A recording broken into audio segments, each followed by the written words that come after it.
All right, y'all, good morning and welcome. This webinar today is going to be all about how to make the best use of the photo logging feature. And I promise you, these are going to be exclusive tips and tricks, because when I talked to Elisa at Cronometer last week, she was like, oh, I never thought about using it that way. And if she hasn't thought about using it that way, she's the one who writes all the articles about telling people how to use it. So you guys are the first to hear this. 50% of you at this point have it in beta, and I've been told it's going to be coming very, very soon. So at this point, don't shoot the messenger. It'll be here when it gets here. I'm sure you'll have a pop-up in your app that says, hey, it's here.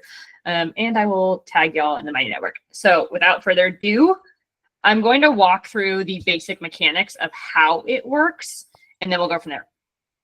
This is a gold-only feature. So if you have been, saving your $6 a month and looking at all the ads, this is your time to spend the $6 and just upgrade to gold. Okay, there's a lot of other really, really great features we've talked about in our other webinars that you get with gold. It's also the cheapest of all the actual paid app subscriptions for this. So promise it's worth it. Okay, so you are going to take a photo. It's pretty rudimentary here. This is a lunch I had a while back. So I'm going to walk through how this is going to work. All right. So first you've got your photo of your food. You are then going to hit the log your photo button. So this is right where the barcode is. So whether it's in your meal, so whether you want to add it to lunch or just hitting the plus button at the bottom of your diary, you're going to hit the add photo log button.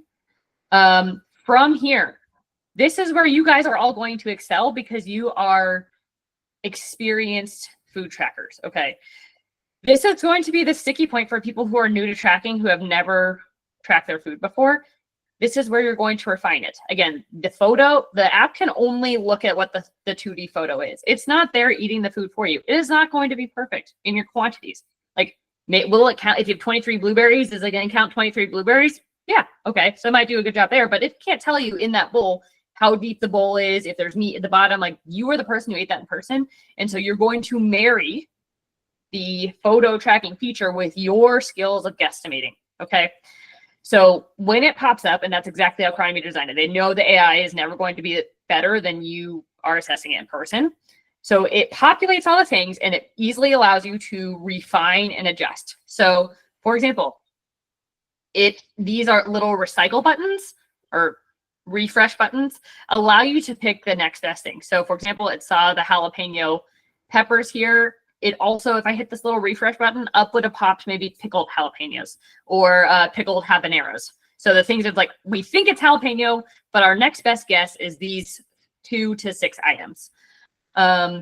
If you want to adjust the serving size, you just tap on what the serving size is, and you can hit, oh, I need to add this. And then lastly, there's a button at the bottom that allows you to scroll down and add more. So for example, if there's something at the bottom of the bowl that it didn't see, or a salad dressing, or you know that this was swimming in oil, but it's a clear liquid, so it might not be able to tell that the oil's there, then you can scroll up and add that as well.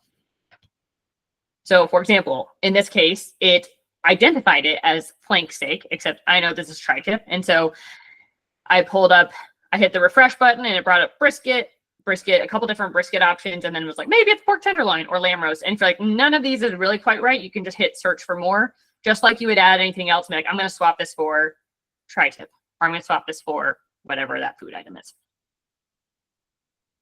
And then you can also go ahead, like I said, update the quantity. In this case, it had said I had 23 slices of jalapeno, and it was 4. So change that to 4 slices. And then you just hit add to diary, boom, it's there. So in this case, you're like, cool, this is great. But if you're in a deficit, or you literally eat half your plate and you're like, oh shit, I forgot to take a photo, what do I do? Because the photo logging sounds great until you remember after you've eaten half your burger. We have no photo, no problem. The right is a screenshot from the menu of this exact same bowl. All right. You can screenshot the menu and upload it as well. Okay. So what you'll get when you upload the menu screenshot is it matches it as much as possible. In this case, and we'll talk about this a little bit later, but the meat only pulls specifically from one of the databases. So when you are looking in Cronometer There's like the CRDB database, the USDA database, the Neutronics, et cetera, et cetera.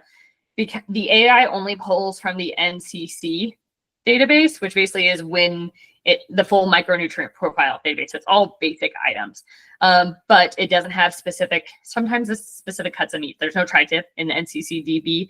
So I can go ahead and swap that. And then this is where you really need to actually do the quantities here, because it has no idea. It's just going to pre-populate some random ass quantities in here. Like, did I have a half cup mushrooms? Who could know? So this is where you go, okay, at least I've got this. Now I have to go remember my thinking cap of like, what did I put in here? Okay. But it's still a lot easier than trying to remember all the things as well. Questions or thoughts here? Cool. Also, those of you who like to do cookbook recipes, here's another thing. So if you've got handwritten recipes or cookbooks and you're like, oh, I would like to make a recipe, but this is kind of a pain in the butt because I have to go type in 10, 15, 20 ingredients, you can now upload a photo of the recipe or in your cookbook. And then you might not want to add to diary, but you can go ahead and create a meal or create a recipe from reading the cookbook, which is huge. I know that's been a holdback because obviously if you guys have gold, you guys have the importer for using the link if the recipe is on the website. The other thing that's going to be helpful too, I know a lot of my clients like to get recipes off of Reels or YouTube Shorts. And so it's all in the caption. Now you can screenshot the caption and upload that as well to make your recipe.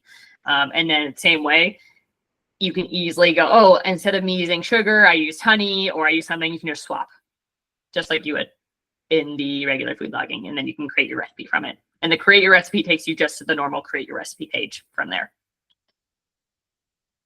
Okay, so a couple other use cases here. If you are going out to eat, if you're a person who likes to look at Yelp or Google reviews before you go, this can help you pre-log your meal. So whether they have a detailed description on the menu, or if you are looking at Yelp or Google reviews and you see, a photo, be like, oh, whatever that thing is, I want to order that. You can just grab the photo and upload it and use that to help pre-log your meal when you're planning out your day. If you are making a big salad or a more complex meal at home and you want to weigh out the ingredients here, you can put the pepper, the onion, the avocado, the chickpeas, the croutons, you can put that all on the counter and take a big photo of it, and then it will all upload, and all you have to do is edit the quantities as you're putting it in your bowl too. So if you don't want to, if it's like your first time making this particular salad dish, etc., and you want to not have to go search those 10 to 15 ingredients, if you put it all down, you can go ahead and it'll snap all those things. Okay. Easy way to do that.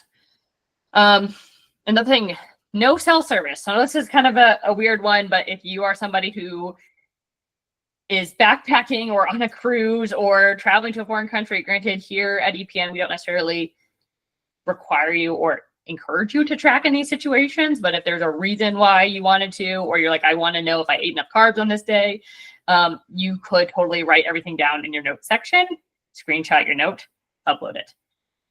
So a couple different use cases there as well. So a couple key points, guys. You want to keep estimating your skill, keep estimating and work on your skill in guesstimating, okay? You can only evaluate a 2D photo. So I told Lisa at Cronometer, I'm like, y'all took our slogan and ran with it, data-driven, human perfected, because you are smarter than the machine right now. Your brain is still going to work a little better. You're seeing things in 4D. You actually ate it, so you have a better gauge on what that quantity is. And so just as a reminder, when you are home, like that 20-second hack for improving your guesstimating. So when you are trying to get better at guesstimating, especially in a maintenance phase, be like, okay, I plan to have about 6 ounces of chicken thighs at dinner.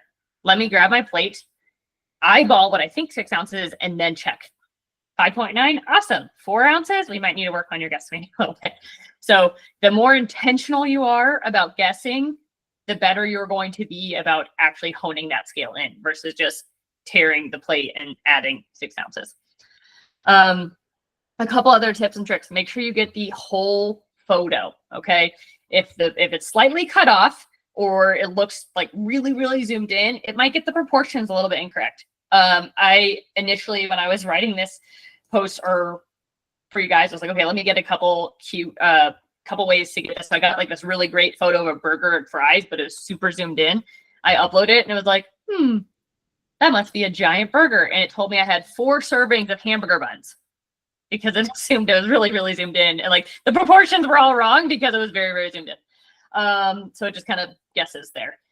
The ingredients were broken down really well, but the quantities were just drastically off. Size references help. So if you have like a fork or a quarter or something like kind of normal size in there, that will help it get a better gauge of what that looks like.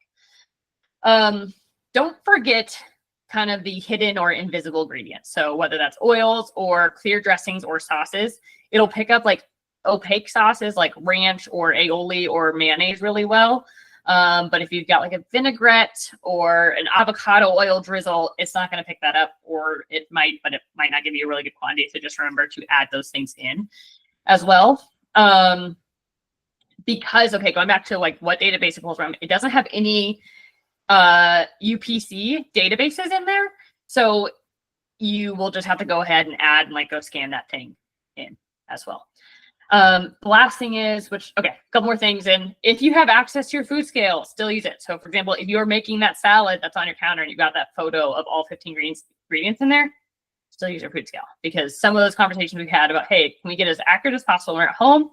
You can give us more flexibility when we're guesstimating eating out. So if you have it, great. If you don't, no problem. But that being said, for your proteins, the NCC database is mostly raw meats. Okay.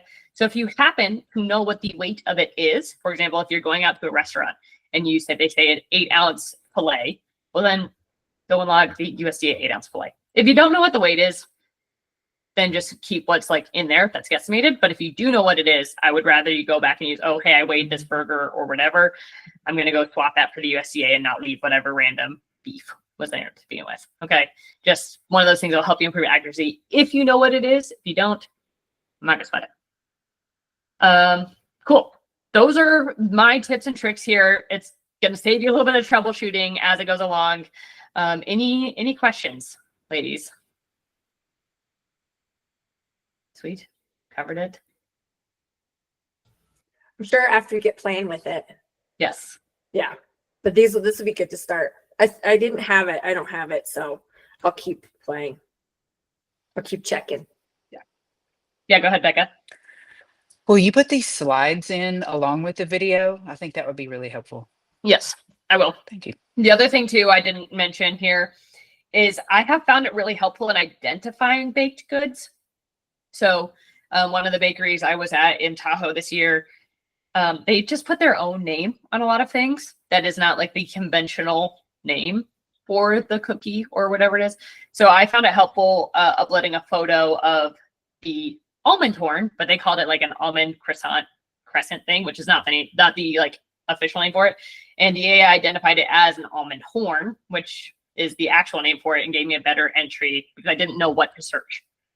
If that makes sense. So if you have like a specific baked good, you're like, I don't know what this thing is called, but it's very kind of visually identifiable. That was helpful for as well. Cool. All right.